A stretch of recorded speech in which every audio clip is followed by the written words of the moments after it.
Hey friends, Thomas here. It is Tuesday.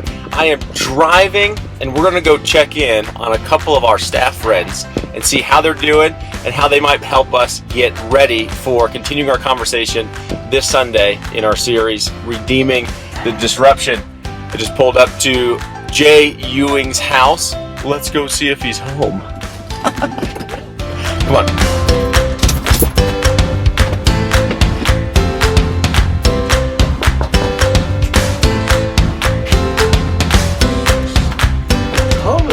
What's up, buddy? In the flesh, man. It's so good to see you. Man? Well, I give you a handshake, but we're still social distancing. Even though we're in Weld County, land of the free, we are still social distancing.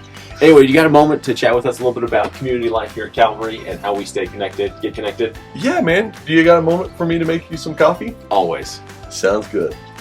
Thanks for the cup of coffee and a sanitary paper cup. Hey, I figured we'd stop in with Jay because this Sunday we're going to continue our conversation through the book of Philippians, Redeeming the Disruption. And at the end of chapter 1, going into chapter 2, Paul talks about the importance of unity amongst the believers, amongst those who are in the community, the body of Christ we call the church. So, Jay, how is the community staying together in your world, in life groups, small groups? And how do I get connected if I'm not connected in community right now? Yeah, it's been great the last 6 weeks to see life groups transition into the digital age using some technology to stay connected. Men's groups, women's groups, couples, singles, it's been fantastic. If someone's interested, in May 4th, we are launching new life groups here at Calvary through the Basecamp experience. All right, if I'm interested in jumping into community here at Calvary, what's the best way to contact you or let everybody know that I'm interested? Yeah, you can go to calvarybible.com/basecamp, fill out a community life profile saying you're interested, or you can text community at 474747 to fill out that profile to let us know you're ready to jump into community this May. All right, thanks, Jay. I'm going to finish my cup of coffee, and then we're going to go check in on our friend Jennifer. Cheers. All right, let's see how our friend Jennifer is doing. Hey, Thomas. What's up, Jennifer? How are ya? Doing pretty good. How are you guys doing? We're doing all right. Staying healthy, hopeful. That's good. Yeah. We were just hanging out with Pastor Jay at his house, and I thought I'd swing by your place as well. This week we're in our study of Philippians, and we're talking about the importance of not only the unity of the community, but the mindset of a Christian to not only think about their own needs, but the interests of others. And I thought, we could talk to Jennifer, who leads our community outreach on the Erie campus, and ask Jennifer, how can we be intentionally thinking about the interests of other people? Yeah. I think it's really important right now to continue to live sent, even though we're kind of stuck in our homes, to be thinking about those that we have a sphere of influence and we're around, even though we're stuck here.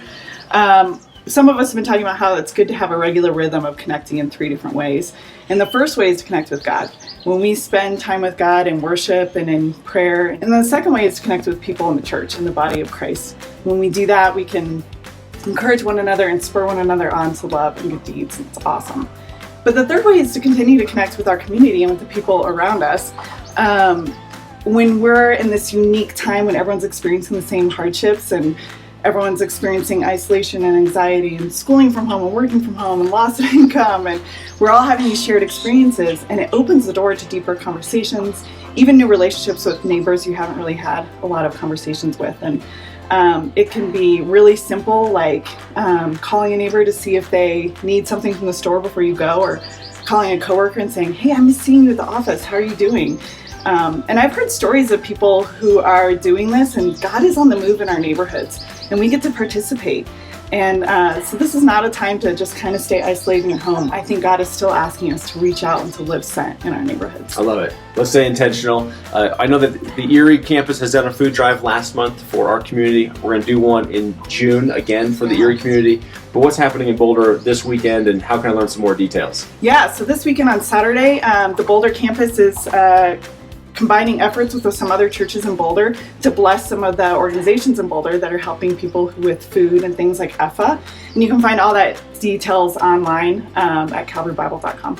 All right, we'll post that link here on this email. Go ahead and follow it to learn about the details for this weekend's food drive on the Boulder campus. Thanks for hanging out with us today. Yeah. Miss you guys.